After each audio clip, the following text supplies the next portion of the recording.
샬롬 샬롬 샬롬 샬롬 샬롬. 하나님 사랑합니다. 여러분 주 안에서 사랑합니다. 오늘 열왕기하 20장 말씀 12절에서 21절까지 교만과 회개 이런 제목으로 함께 은혜를 나누도록 합니다. 히스기야는 39세에 죽을 병에 걸려서 살지 못하게 됩니다. 그러나 그가 하나님의 얼굴을 구하며 간절히 기도했을 때 하나님께서 응답해 주시죠. 3일 만에 병에서 고침을 받고 성전에 올라가서 감사의 제사를 드릴 수 있게 되었어요. 하나님은 그에게 15년의 생명을 또한 연장시켜 주시죠. 또한 그가 구하지 않은 기도 제목이었던 아수르세의 공격에서도 그와 예루살렘을 구원해 주십니다. 당시 최강의 국가였던 아수르의 대군은 하나님을 보내신 천사에 의해서 하룻밤 사이에 18만 5천 명이 죽음으로 무너지고 맙니다. 아수르 왕은 폐잔병을 추스르고 황망히 아수르의 수도 니느웨로 돌아갑니다. 그리고 하나님의 예언대로 사내립은 모반을 일으킨 두 아들의 손에 죽게 되죠. 그리고 다른 아들인 아살 핫돈이 왕으로 등극을 합니다. 아수르는 이 전쟁의 패배로 국군이 크게 기울기 시작하고 반대로 아수르를 물리친 유다는 주변 나라의 두려움의 대상이 되죠. 주변 나라들은 예루살렘에서 일어난 큰 승리와 기적에 감복해서 그들 스스로 보물을 가지고 히스기야를 만나러 왔고 선물을 진상합니다. 히스기야가 모든 나라의 눈에 존귀하게 여기게 되죠. 역대 32장 22절에 이와 같이 야훼께서 히스기야와 예루살렘 주민을 아수르 왕 산헤립의 손과 모든 적국의 손에서 구원하여 내사 사면으로 보호하시매 여러 사람이 예물을 가지고 예루살렘에 와서 야훼께 드리고 또 보물을 유다왕 히스기야에게 드린지라. 이후부터 히스기야가 모든 나라의 눈에 존귀하게 되었더라. 이렇게 증거해요. 역대 32장 22~23절에 오늘 말씀과 같은 말씀이죠. 열왕기하 20장 말씀과 같은 말씀이 역대하 32장 22~23절에 기록되어 있다는 것. 또한 32장 27절과 28절에도 말씀합니다. 히스기야가 부와 영광이 지극하니라. 이에 은금과 보석과 향품과 방패와 온갖 보배로운 그릇들을 위하여 창고를 세우고 곡식과 새 포도주와 기름의 산물을 위하여 창고를 세우며 온갖 짐승의 외양간을 세우며 양떼 무리를 갖추며 양떼와 많은 소떼를 위하여 성읍들을 세웠으니 이는 하나님이 그에게 제사를 심히 많이 주셨더라. 이 히스기야가 또 기혼의 윗샘물을 막아 그 아래로부터 다윗성 서쪽으로 곱게 끌어들였으니 히스기야가 그의 모든 일에 형통하였더라. 이렇게 증가하고 있죠. 유다 나라는 온갖 보물과 가축이 크게 늘어났어요. 히스기야가 개인적으로 재산이 엄청나게 늘었어요. 그가 무슨 일을 도모하든지 하나님의 지혜와 능력을 주시니 모든 일을 잘 감당합니다. 특히 그는 기온 시냇물을 예루살렘 성으로 끌어들임으로 식수를 해결하는 놀라운 기술을 발휘합니다. 그래서 그가 하는 모든 일이 형통하였다. 이렇게 증가하고 있죠. 근데 이때부터 그에게 문제가 생깁니다. 히스기야에게 어떤 문제가 있었는지 잘 살피면서 오늘 주시는 교훈을 함께 나누고자 합니다. 첫 번째, 형통할 때 교만에 치우치지 말아야 되겠다. 히스기야가 왕이 되고 14년 동안은 고난의 연속이었어요. 그는 이 기간 동안 항상 하나님 앞에 겸손하였고 간절히 기도하는 사람이었습니다. 근데 그가 하나님의 은혜로 모든 고난을 통과하고 형통하고 번성하게 되자 그만 교만에 빠지고 말죠. 역대 32장 25절에 히스기야가 마음이 교만하여 그 받은 은혜를 보답하지 아니하므로 진노와 그와 유다 예루살렘에 내리게 되었더니 이렇게 증거하고 있어요. 그 대표적인 예가 바로 바벨론 나라로부터 사절단이 왔을 때였죠. 당시에 바벨론은 아수르의 지배를 받고 있던 속국에 불과했습니다. 그런데 바벨론 왕은 야망을 품고 있었고 아수르를 무너뜨리고 중동의 패권을 잡겠다고 은근히 계획을 세우고 있었어요. 그런데 자신의 적인 아수르가 자꾸 힘없는 줄로 알았던 유다 나라에게 패하여 국력이 쇠퇴하기 시작하자 바벨론 왕은 환호성을 지르죠. 유다 덕분에 원수의 나라인 아수르가 퇴락하기 시작했기 때문입니다. 바벨론 왕은 정치적인 판단을 했어요. 아수르를 완전히 무너뜨리려면 작지만 강한 나라인 유다와 손을 잡아야겠다 이렇게 생각을 한 것이죠. 더구나 자신들이 신으로 섬기는 태양이 히스기야의 기도 때문에 뒤로 10도나 물러나는 기적을 자신들도 직접 관측할 수가 있었어요. 이 사실은 그들에게 히스기야와 동맹과 우호관계를 맺어야 할 강력한 이유가 됩니다. 그래서 바벨론 왕은 히스기야의 병세를 확인할 겸 사절단을 보내죠. 히스기야는 바벨론의 사절단이 찾아온 것을 보고 의기양양합니다. 아수르의 적인 바벨론과 우호관계를 맺는다면 아수르로 완전히 견제할 수 있겠다라는 판단을 해요. 그래서 그는 바벨론 사절단에게 마음을 열고 모든 국가의 비밀을 그만 다 보여주고 말죠. 이런 거 20장 13절에 보면 히스기야가 사자들의 말을 듣고 자기 보물고의 은금과 향금과 보배로운 기름과 그의 공기구와 창고의 모든 것을 다 사자들에게 보였는데 왕궁과 그의 나라 안에 있는 모든 것 중에서 히스기야가 그에게 보이지 아니한 것이 없더라 이렇게 증거합니다. 히스기야는 바벨론 사절단에게 자기 보물고의 은금과 향품과 보배로운 물건을 보여주고 자랑하죠. 병기고의 든든한 무기도 보여줍니다. 국방의 기밀까지 공개했어요. 히스기야는 예루살렘 왕궁과 나라의 모든 기밀을 보여주지 않은 것이 없을 정도로 다 보여주며 자신의 번성을 자랑하죠.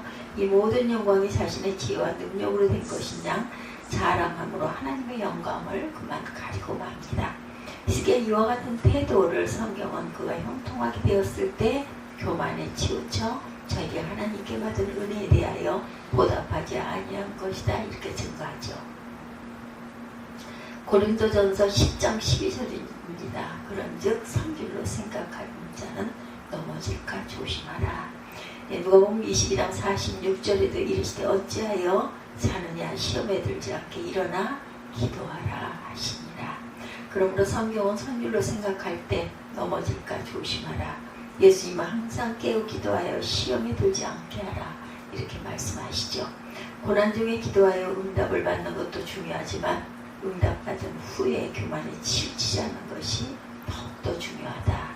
다윗은 고난당한 것이 내게 유익이라고 이렇게 생각합니다. 시편 119편 71절에 고난당한 것이 내게 유익이라 이로 말미암아 내가 주의 율례를 배우게 되었나이다. 다윗도 왕이 되고 주변 나라의 정복전쟁이 마쳐갈 즈음에 신하들이 다윗에게 이제 전쟁터에 나오지 말고 왕궁에서 쉬시라고 권하죠. 다윗은 그동안 늘 전쟁에서 선두지휘를 하며 긴장을 늦추지 않고 살아왔어요. 그런데 그의 삶에서 갑자기 편한 시간이 찾아오자 넘치는 시간을 주체하지 못하게 됩니다. 마음의 관리가 소홀해지고 전쟁터에서 백성들이 여전히 치열한 전쟁을 하고 있는데 그는 낮에 한가로이 왕궁을 거닐다고만 목욕하는 여인을 보고 실족하고 많은 사건이 일어나죠. 이런 것을 보면 우리가 인생을 살 때 어느 정도 고난이 있고 늘 무언가 부족함이 있는 상황, 즉 시간이 부족하든지 재정이 부족하든지 건강이 어렵든지 무언가 원하는 대로 착착 진행이 안 되는 상황이 생겨서 기도할 수밖에 없을 때 그것이 오히려 감사라는 것을 우리가 깨달아 알아야 되겠다. 형통하고 잘 될 때 교만에 치우치지 아니한 분이 예수님이시죠. 예수님은 오병이어의 기적으로 남자만 5,000명을 먹이신 기적을 일으킵니다. 그래서 유대인들이 예수님을 임금으로 삼고자 하죠. 그 순간 어떻게 행동하셨어요? 요한복음 6장 15절에 그러므로 예수께서 그들이 와서 자기를 억지로 붙들어 임금으로 삼으려는 줄 아시고 다시 혼자 산으로 떠나가시니라. 예수님은 사실 하나님이 우리에게 세워주신 온 세상의 왕이세요. 그렇지만 아직 그때가 아니었음을 알고 그것을 아시기 때문에 예수께서는 스스로 왕이 되지 않으시려고 산으로 피신을 하십니다. 마귀는 끊임없이 예수님의 신분을 상기시키면서 스스로 왕관을 쓰도록 유혹을 하죠. 예수께서는 그 유혹을 그때마다 떨치고 하나님 앞에 더욱 겸손하셨어요. 하나님이 높여주실 때까지 겸손하십니다.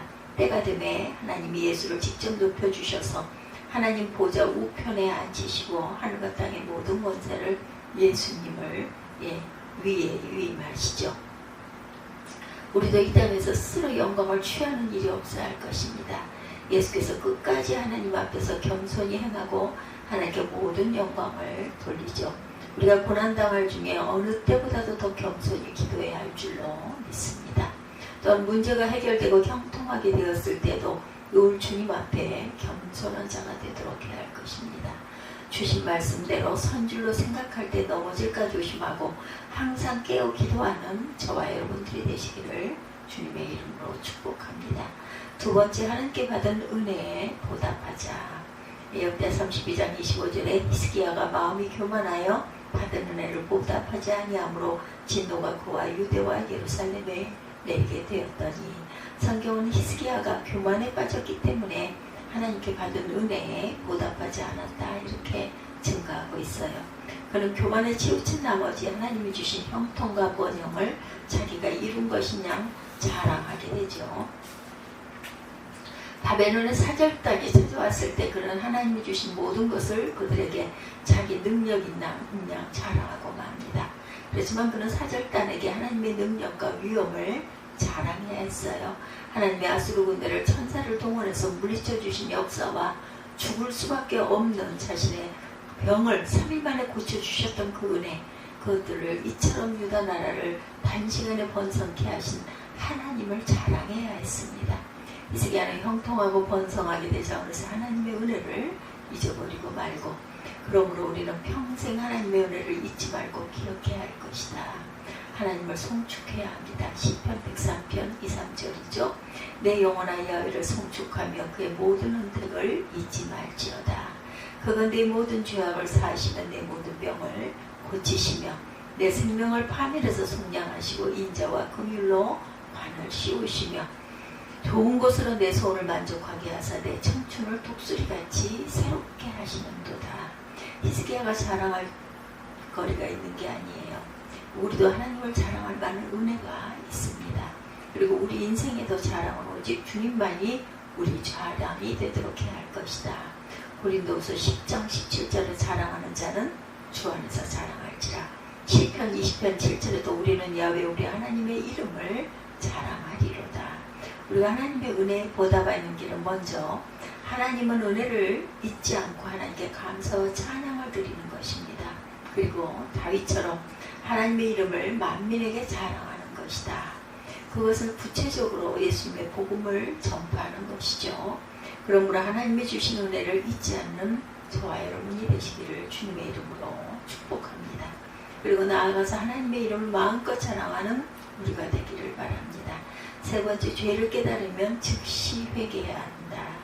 히스기야가 이처럼 교만에 빠졌을 때 하나님은 그를 가만히 두고 보지 않으세요. 그를 사랑하셨기 때문에 즉각 징계하시죠. 오늘 본문 17절입니다. 야훼 말씀이 날이 이르리니 왕궁의 모든 곳과 왕의 조상들이 오늘까지 쌓아두었던 것들을 바벨론으로 옮긴 바 되고 하나도 남지 않을 것이요 왕의 몸에서 난리들 중에 사로잡혀 바벨론 왕궁에 황관이 되리라 하셨나이다 하니, 이 정말 불행한 일이 아닐 수 없죠. 히스기야가 교만에 빠져 바벨론 사절단에게 보여주는 온갖 보물은 바벨론 왕의 마음에 유다를 차지해야겠다는 강력한 동기부여를 일으키는 그러한 시발점이 되고 맙니다. 그리고 하나님은 히스기야가 스스로 영광을 취하며 자랑했던 모든 것들이 바벨론의 손에 넘어가도록 징계를 선언하시죠. 이 선언은 100년 후에 실제로 유다 나라가 바벨론에게 멸망을 당하면서 그대로 성취가 된다는 거. 이렇게 시기가 어느 때일지 알 수 없는 것이지 그 일은 꼭 일어납니다. 히스기야는 하나님의 말씀을 듣는 순간 자신이 교만에 치우쳐 큰 잘못을 저지른 것을 깨닫고 후회하고 즉시 회개합니다. 이런게 20장 19절에 히스기야가 이사야에게 이르되 당신이 전한 바 야훼 말씀이 선하나이다 하고, 또 이르되 만일 내가 사는 날에 태평과 진실이 있을진데 어찌 선하지 아니하리요 하니라. 히스기야는 하나님의 진노와 심판에 대해서 이의를 제기하지 않아요. 자신의 죄로 당연히 받아야 할 형벌이라고 생각하고 하나님의 말씀은 선하다 이렇게 고백을 합니다. 이 말은 하나님은 공의로운 분이시므로 모든 것이 의롭다는 고백이죠. 히스기야 비록 죄를 지었지만 이처럼 즉시 회개하지 않으면 그에게 긍휼을 베푸세요. 모든 저주가 히스기야가 당대에서 일어나지 않고 그 자손 때에 일어나리라고 말씀을 하시죠. 이사야 1장 18절에 여호와께서 말씀하시되 오라 우리가 서로 변론하자. 너희의 죄가 주홍 같을지라도 눈과 같이 희어질 것이요 지홍같이 붉을지라도 양털같이 희게 되리라. 믿음의 사람들이 형통할 때 예외 없이 교만에 빠지지만 그들 중에 하나님의 징계하시자 즉시 회개하여 하나님의 긍휼을 입은 사람이 있어요. 대표적인 사람이 다윗과 히스기야였다. 두 사람은 지체하지 않고 회개함으로 하나님의 긍휼을 입습니다. 우리도 실수하고 범죄할 때가 있어요. 그럴 때 죄를 깨달으면 지체하지 말고 하나님 앞으로 돌아와야 한다라는 것, 회개해야 한다라는 것. 그러면 하나님은 우리를 불쌍히 여겨주실 것이다. 다시 일으켜 세워주실 것입니다. 말씀을 정리하면 히스기야를 통해서 주시는 교훈은 어떤 것들인가? 첫째, 형통할 때 교만에 치우치지 말자. 선줄로 생각할 때 넘어질까 조심하자. 둘째, 하나님의 은혜에 보답입니다. 항상 주 안에서 이 모든 것은 주님이 하신 일입니다. 주님을 자랑하자. 셋째, 혹시라도 교만에 치우치거든 죄를 깨달으면 즉시 회개하는 저와 여러분들이 되어서 하나님이 주시는 귀한 복을 충만하게 누리고 세상에 하나님의 영광을 드러내는 귀한 하나님의 자녀들이 다 되시기를 주님의